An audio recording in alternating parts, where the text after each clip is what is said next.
Hey guys, welcome to Concept Basket. Concept Basketലോട്ട് എല്ലാവർക്കും സ്വാഗതം. So ഇന്നത്തെ ഈ വീഡിയോയിൽ നമ്മൾ പഠിക്കാൻ പോകുന്നത് വളരെ ഇൻട്രസ്റ്റിംഗ് ആയിട്ടുള്ള ഫോട്ടോസിന്തസിസിലെ ഒരു കോൺസെപ്റ്റ് ആണ്, കാൽവിൻ സൈക്കിൾ. അതെ, പേരിൽ തന്നെയുണ്ട്, ഇതൊരു സൈക്ലിക് ആയിട്ടുള്ള ഒരു സംഭവമാണ് അല്ലേ. ആൻഡ് ഇത് കണ്ടുപിടിച്ച ആൾ ആരാണ്? കാൽവിനും കാൽവിൻ്റെ കൂടെ ഉണ്ടായിരുന്ന ഹിസ് കോ വർക്കേഴ്സ്. ഓക്കെ, അപ്പോൾ എന്താണ് കാൽവിൻ സൈക്കിൾ? എന്തൊക്കെയാണ് കാൽവിൻ സൈക്കിളിൻ്റെ പ്രത്യേകതകൾ? എങ്ങനെയാണ് ഇതുള്ളത്? ഇത്ര മാത്രം നമുക്ക് നോക്കാം. കാൽവിൻ സൈക്കിൾ എന്ന് പറയുമ്പോൾ കാർബൺ ഡൈ ഓക്സൈഡ് ഫിക്സേഷൻ ആണ് നമ്മൾ അർത്ഥം വെക്കേണ്ടത്. ഓക്കെ, ഇവിടെ കാർബൺ ഡൈ ഓക്സൈഡ് കയറിപ്പെടും ഒരു മോളിക്യൂളിൽ, എന്നിട്ട് ഒരു സംഭവം ഉണ്ടാവുന്നു, അതിന് കുറച്ച് കാര്യങ്ങളൊക്കെ സംഭവിച്ചിട്ട് അങ്ങനെ സൈക്ലിക് ആയിട്ട് എന്തിലാണോ കാർബൺ ഡൈ ഓക്സൈഡ് കയറിപ്പെടുന്നത് ആ സാധനം വീണ്ടും ഉണ്ടാകുന്നു. അതിൻ്റെ ഇടയിൽ കൂടെ ഒരു സ്റ്റെപ്പിൽ എന്താണ്, ഗ്ലൂക്കോസ് കൂടി ഉണ്ടാകുന്നു. ഇത്രയാണ്.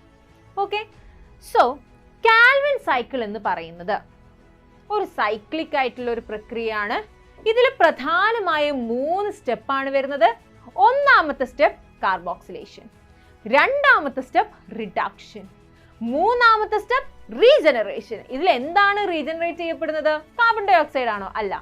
എന്തിലോട്ടാണോ കാർബൺ ഡൈ ഓക്സൈഡ് കയറിയിരിക്കാൻ പോണത് ആ ഒരു കോമ്പൗണ്ട് ആണ് ഇവിടെ റീജനറേറ്റ് ചെയ്യാൻ പോണത്. ഓൾറൈറ്റ്, സോ നമുക്ക് നോക്കാം. നമ്മുടെ RUBP, റിബുലോസ് 1,5 ബിസ്ഫോസ്ഫേറ്റ്, അതിലോട്ട് നമ്മുടെ കാർബൺ ഡൈ ഓക്സൈഡ് കയറുന്നു. ഈ ഒരു റിയാക്ഷനെ ഫാസ്റ്റ് ആക്കാൻ വേണ്ടിയിട്ട് ഒരു എൻസൈം ഉണ്ട്, റിബുലോസ് ബിസ്ഫോസ്ഫേറ്റ് കാർബോക്സിലേസ് എൻസൈം. പക്ഷെ ഈ ഒരു എൻസൈമിന് വേറെ ഒരു പ്രത്യേകതയുണ്ട്. ഇതിന് ഓക്സിജനേസ് ആക്ടിവിറ്റി ഉണ്ട്, വളരെ ഇമ്പോർട്ടൻ്റ് ആണ്. സോ ആയതുകൊണ്ട് തന്നെ ഈ ഒരു എൻസൈമിനെ നമ്മൾ റിബുലോസ് ബിസ്ഫോസ്ഫേറ്റ് കാർബോക്സിലേസ് ഓക്സിജനേസ് എന്നാണ് വിളിക്കുന്നത്. റുബിസ്കോ എന്ന് നമ്മൾ ഓമന പേരിട്ട് വിളിക്കുന്നു. സോ കാർബൺ ഡൈ ഓക്സൈഡ് RUBPയിലോട്ട് കയറുമ്പോൾ ആദ്യം ഒരു അൺസ്റ്റേബിൾ ആയിട്ടുള്ള 6 കാർബൺ അടങ്ങിയിട്ടുള്ള ഒരു കോമ്പൗണ്ട് ഉണ്ടാവും.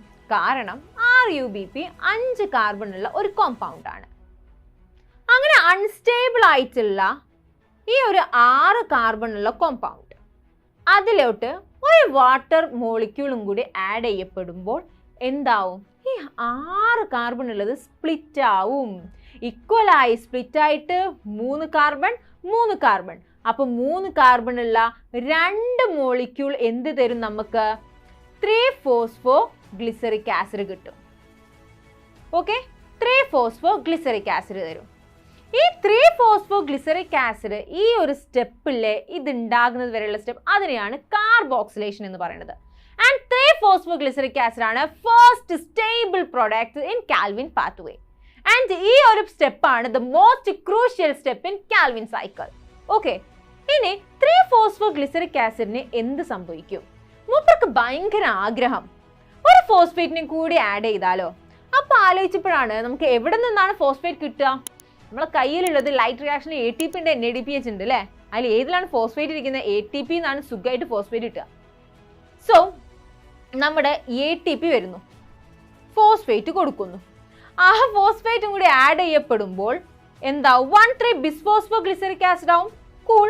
ഓക്കെ, ഒന്നാമത്തെ കാർബണിൽ പോയിട്ട് ഫോസ്ഫേറ്റ് കയറിയിരിക്കും. അപ്പം നിങ്ങൾ ആലോചിക്കേണ്ടത്, നമുക്ക് 2 മോളിക്യൂൾ ഓഫ് 3-ഫോസ്ഫോ ഗ്ലിസറിക് ആസിഡ് ഉണ്ടായിരുന്നു. അപ്പോൾ 2 മോളിക്യൂൾ ഓഫ് ATP ആണ് നമ്മൾ ഇവിടെ ഉപയോഗിച്ചത്. അപ്പോൾ നമുക്ക് 2 മോളിക്യൂൾ ഓഫ് 1,3 ബിസ്ഫോസ്ഫോ ഗ്ലിസറിക് ആസിഡ് കിട്ടി. ഇനി ഒന്നും കൂടി ആഗ്രഹം, ഈ മോളിക്യൂളിന് എന്തിനാ ഇപ്പം ആസിഡ് ആയിട്ടിരിക്കുന്നത്, എന്തിനാ ടോക്സിക് ആവണേന്നല്ലേ അല്ലേ. ഒന്ന് ആൽഡിഹൈഡ് ആയാലോ. ആൽഡിഹൈഡ് ആവണമെന്നുണ്ടെങ്കിൽ കുറച്ച് ഹൈഡ്രജൻ ആഡ് ചെയ്യണം. അപ്പോൾ ആലോചിച്ചപ്പോഴാണ് എവിടെ നിന്ന് ഹൈഡ്രജൻ കിട്ടും? അപ്പോൾ നമുക്ക് ഇങ്ങനെ ഒരു തോന്നി, നമ്മളെ കയ്യിൽ ആകെ ഉള്ളത് ATP NADPH ആണ് ലൈറ്റ് റിയാക്ഷൻ കിട്ടിയിരിക്കുന്നത് അല്ലേ. അപ്പോൾ അതിൽ ഹൈഡ്രജൻ ഉള്ളത് നമ്മുടെ NADPHലാണ്. അപ്പോൾ NADPH നമ്മൾ 2 മോളിക്യൂൾ എടുക്കുന്നു. കാരണം നമുക്ക് 2 മോളിക്യൂൾ 1,3 ബിസ്ഫോസ്ഫോ ഗ്ലിസറിക് ആസിഡ് ഉണ്ട്. അതിലോട്ട് ഈ NADPH അങ്ങോട്ട് ആഡ് ചെയ്യുമ്പോൾ എന്ത് സംഭവിക്കടാ? ഹൈഡ്രജൻ അങ്ങോട്ട് കയറുന്നു അല്ലേ. ആസിഡ് എന്തായിട്ട് മാറുകയാണ്? ആൽഡിഹൈഡ് ആയിട്ട് മാറുകയാണ് അല്ലെ. 1,3 ബിസ്ഫോസ്ഫോ ഗ്ലിസറാൽഡിഹൈഡ് അല്ല, 3-ഫോസ്ഫോ ഗ്ലിസറാൽഡിഹൈഡ് ആയിട്ടാണ് മാറുന്നത്. ഇവിടെയൊക്കെയാണ് ആൾക്കാർക്ക് തെറ്റുക. ഇറ്റ്സ് 3-ഫോസ്ഫോ ഗ്ലിസറാൽഡിഹൈഡ്. ഓക്കെ അല്ലേ. ഇനി ഈ 3-ഫോസ്ഫോ ഗ്ലിസറാൽഡിഹൈഡിന്റെ വളരെ കുറച്ച് ഭാഗം എന്തിലോട്ട് പോവും? നമ്മളെ ഗ്ലൂക്കോസ് ഉണ്ടാകുന്നതിലോട്ട് പോവും. ഇപ്പം നമ്മൾ പറയുകയാണെങ്കിൽ ഇപ്പം മൊത്തത്തിൽ 6 കാർബൺ ഡൈ ഓക്സൈഡ് കയറണല്ലോ ഒരു ഗ്ലൂക്കോസ് ഉണ്ടാണെന്നുണ്ടെങ്കിൽ, അപ്പോൾ 6 കാർബൺ ഡൈ ഓക്സൈഡ് കയറുമ്പോൾ നമുക്ക് 12 12 നമുക്ക് എന്താണ് കിട്ടുക? 3-phosphoglyceraldehyde കിട്ടുക. ഓക്കെ, അതിൽ നിന്ന് 2 മോൾ മാത്രമാണ് നമ്മുടെ ഈ ഒരു പുതിയ കാര്യത്തിലോട്ട് കയറുന്നുള്ളൂ. അതായത് എന്തിലോട്ട്? Very simple. ആദ്യം ഫ്രക്ടോസ് 1,6 ബിസ്ഫോസ്ഫേറ്റ്, പിന്നീട് അത് ഫ്രക്ടോസ് 6 ഫോസ്ഫേറ്റ് ആവും, പിന്നീട് അത് ഫ്രക്ടോസ് ആവും, പിന്നീട് അത് ഗ്ലൂക്കോസ് ആവും. അപ്പൊ ബാക്കിയുള്ള ഭാഗമോ, ബാക്കിയുള്ള 3-phosphoglyceraldehyde എന്ത് സംഭവിച്ചു? അതിലോട്ട് ATPന്റെ സഹായത്തോട് കൂടിയിട്ട്, ഒരൊറ്റ മോളിക്യൂൾ ഓഫ് ATPന്റെ സഹായത്തോട് കൂടിയിട്ട് അതെന്തായിട്ട് മാറും? RUBP, റിബുലോസ് ബിസ്ഫോസ്ഫേറ്റ് ആയിട്ട് മാറും. ഇത്രയാണ് നമ്മുടെ കാൽവിൻ സൈക്കിൾ. അപ്പോൾ ഒരു ഗ്ലൂക്കോസ് ഉണ്ടാക്കണമെന്നുണ്ടെങ്കിൽ 6 കാർബൺ ഡൈ ഓക്സൈഡ് ഈ ഒരു കാൽവിൻ പാത്വേയിൽ കയറണം. അപ്പം 6 കാർബൺ ഡൈ ഓക്സൈഡ് കയറുമ്പോൾ നമുക്ക് ഒരു ഗ്ലൂക്കോസ് കിട്ടും അല്ലേ? ഒരു കാൽവിൻ പാത്വേയിൽ എത്ര ATP നമ്മൾ ഉപയോഗിച്ചു? 3 എണ്ണം. അപ്പം 6 എണ്ണം ഉണ്ടാകുമ്പോൾ 6 സൈക്കിളിൽ നമുക്ക് എത്ര ATP ഉപയോഗിക്കേണ്ടി വരും? 6 × 3 = 18 ATP ഉപയോഗിക്കേണ്ടി വരും. ശ്രദ്ധിക്കുക, ഒരു കാൽവിൻ സൈക്കിൾ നമ്മൾ എത്ര NADPH ഉപയോഗിച്ചു? 2 എണ്ണം. അപ്പം 6 സൈക്കിളിൽ പോകുമ്പോൾ നമ്മൾ എത്ര NADPH ഉപയോഗിക്കേണ്ടി വരും? 6 × 2 12 എണ്ണം. ഇത്ര മനസ്സിലായില്ലേ? സിമ്പിൾ അല്ലേ? യെസ്. അപ്പം നമുക്ക് അടുത്ത കോൺസെപ്റ്റ് ബാസ്കറ്റ് വീഡിയോയിൽ കാണാം. ബൈ.